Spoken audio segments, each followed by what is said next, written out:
साथियों, जब हम बच्चों की सेवा करें तो क्या मूल आधार होना चाहिए, और जब बूढ़ों की सेवा करें तो क्या मूल आधार होना चाहिए, इसके बारे में थोड़ी सी बात करनी थी। तो जब हम बच्चों की सेवा करें तो हमारा मूल आधार दर्शन होना चाहिए। दर्शन मतलब यह मान्यता कि हमें दिख नहीं रहा है आगे, लेकिन आगे जो है ना, ये बच्चा जो है बड़े होकर भगवान बनेगा।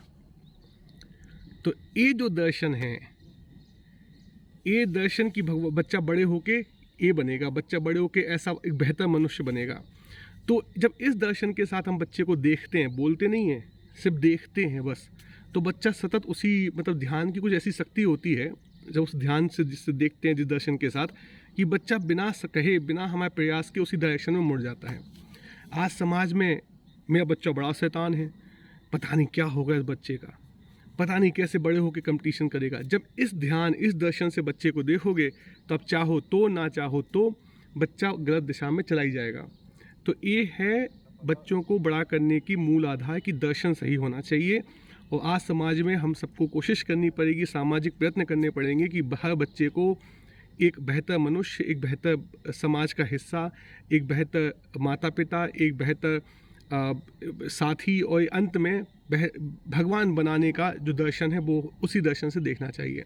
किसी बच्चे को हीन भावना से ना आप देखें, ना हीन भावना यदि वो प्रदर्शित करे तो उस हीन भावना को आप एकदम बच्चे को दिखाएं अपने बिहेवियर से कि आप उसको बिल्कुल स्वीकृति नहीं देते उस भाव को, उसका प्रोत्साहन कुछ इस तरीके से करें। शब्दों की वैल्यू कम है बच्चों को बड़ा करने में, बच्चों को बड़ा करने में शब्दों की वैल्यू नहीं है, बच्चों को बड़ा करने में देखने की वैल्यू है। अब बड़ों के साथ क्या करें, बूढ़ों के साथ देखने की वैल्यू थोड़ा सा कम है, बोलने की वैल्यू ज़्यादा है।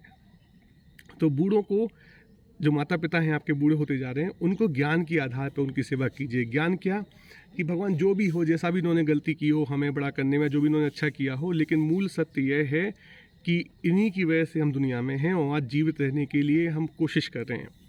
तो जब हम इस मूल स्वीकृति के साथ, इस मूल मान्यता के साथ कि हमारा हम पे उनका बहुत बड़ा ऋण है और उनका एक अपना इतिहास है, तो उनका जो ज्ञान है, उनके इतिहास का और अपनी इस मान्यता की कि हमें सेवा करनी है, अपने ऋण को चुकाना है, पुत्र ऋण को चुकाना है, तो इस ज्ञान के आधार पर जब हम बूढ़ों की सेवा करते हैं और शब्दों को, क्योंकि बूढ़ों का जो ध्यान है कम होता जाता है। मतलब आप यदि बोलें तो बहुत ही आम तौर पे बचपने से लेकर बूढ़े होते होते जिस आदमी ने ध्यान की खेती अच्छे से नहीं की होती है उसका ध्यान काफ़ी कम हो जाता है, वो सठिया जाते हैं। इसलिए कहते हैं ना, मतलब कुछ अजीब सी हरकतें करने लगते हैं। लेकिन उस समय यदि हम अपने ज्ञान के आधार पर बहुत ही अच्छे शब्दों का उपयोग करके जिनको वो भी समझ सकें, उनको बार बार याद दिलाएं कि हाँ भैया, वो भी स्वयं भगवान हैं, वो भी इस प्रकृति में जो आए थे अपनी सेवा करके जा रहे हैं, और जो मृत्यु के बाद का जो समय है वो बिल्कुल डरावना नहीं है, जबकि बहुत अच्छा है, एस्ट है। तो उनको बड़े ज्ञानपूर्वक भक्ति के साथ उनको बिता करें।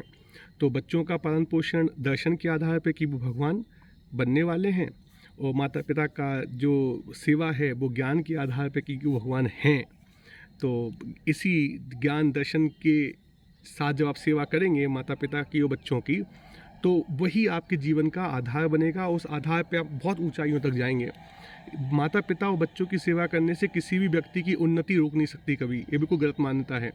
बस इतना है कि हमें सही से करना आता नहीं तो कन्फ्यूज़ होते हैं। माता पिता को एक शब्द, आप 2 मिनट बात करो 24 घंटे में, लेकिन वो जो शब्द हो इतना अच्छा हो, इतना उनके दिल पर पहुँचने वाला हो कि वो माचिस की तीली के जैसा हो, कि उनके अंदर के आनंद वाले भंडार को प्रकाशित कर दे। वो 24 घंटे उसी का सोच के खुश रह लेंगे, आपको ज़्यादा समय की ज़रूरत नहीं पड़ेगी।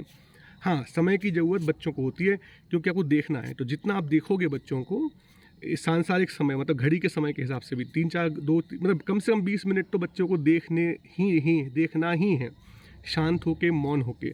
उस समय सिर्फ देखना है, बोलना नहीं है। तो 20 मिनट कम से कम बच्चों को मौन रह के देखना, और ये दर्शन के साथ कि ये व्यक्ति आगे जाके समाज के लिए बहुत अच्छा व्यक्ति बनेगा, देश का बहुत अच्छा निवासी बनेगा, बहुत अच्छा माता पिता, बहुत अच्छा बेटा, और अंत में भगवान बनेगा।